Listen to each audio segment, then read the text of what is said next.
Hello friends, welcome to my channel. जैसा कि हम सभी लोग जानते हैं कि 15 अगस्त आने वाला है। 15 अगस्त के दिन भारत आज़ाद हुआ था। 15 अगस्त 1947 को हम सभी भारतीय इसे हमेशा याद रखते हैं। तो आज हम आपको बताएंगे कि 15 अगस्त के दिन क्या हुआ था। लेकिन उससे पहले हम आपको बता देते हैं कि 15 अगस्त के पहले की कुछ घटनाएं, जब लॉर्ड लुई माउंटबेटन ने कहा था कि भारत को 15 अगस्त के दिन आज़ाद कर दिया जाएगा। असलियत में 15 अगस्त की तारीख माउंटबेटन ने जानबूझ करके रखा था, क्योंकि 15 अगस्त के दिन ही जापान ने आत्मसमर्पण किया था 1945 में, 2 साल पहले, और उसका उस दिन वर्षगांठ था। इसकी वजह से उन्होंने रखा था।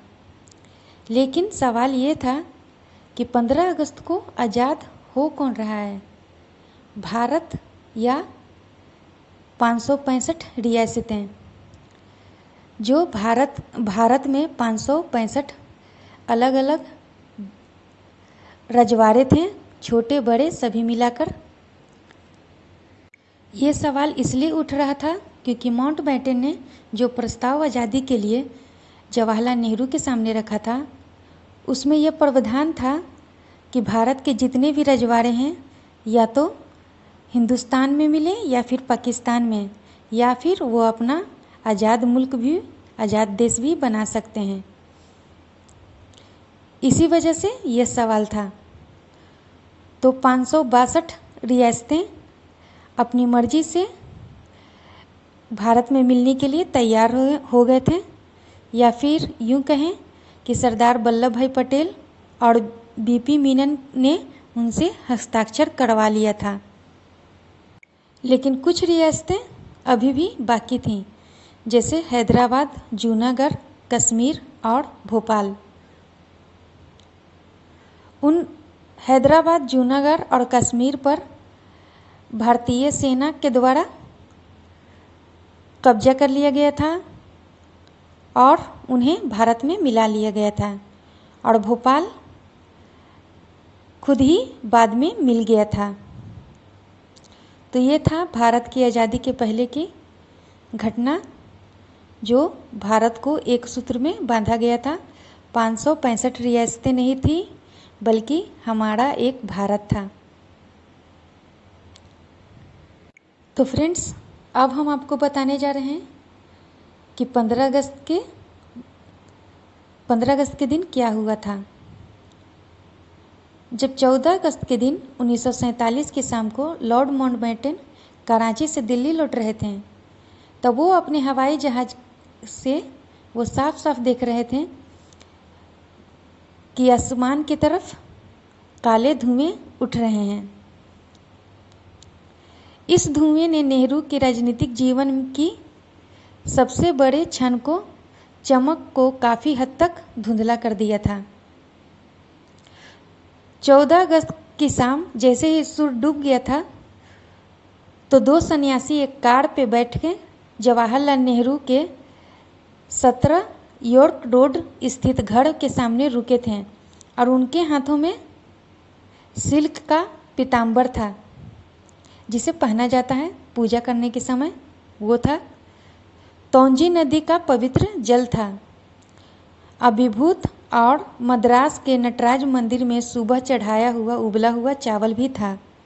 जैसे ही नेहरू को उनके बारे में पता चला, तो वे बाहर आए। उन्होंने नेहरू को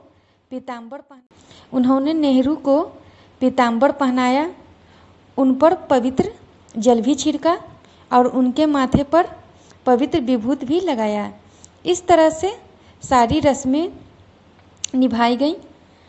लेकिन नेहरू जी इन सभी रस्मों से पूरे जीवन दूर रहते थे, उसका विरोध करते थे।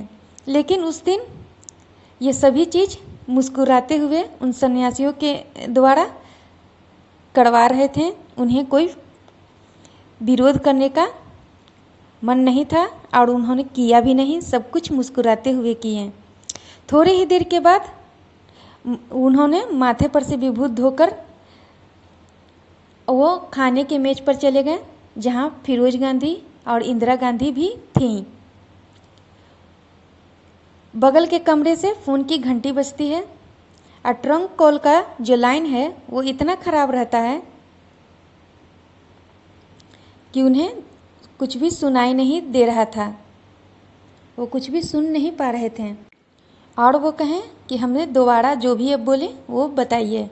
जब नेहरू जी ने फ़ोन को रखा तो उनके चेहरा सफ़ेद हो चुका था और उन्होंने अपने हाथों को चेहरे के ऊपर रखा हुआ था।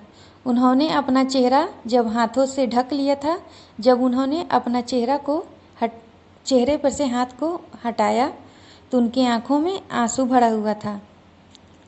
उन्होंने इंदिरा गांधी जो उनकी बेटी है, उन्होंने इंदिरा को बताया कि फ़ोन लाहौर से आया था और वहाँ के नए प्रशासक ने हिंदू और सिख के इलाकों में पानी काट दिया है और लोग प्यासे मर रहे हैं।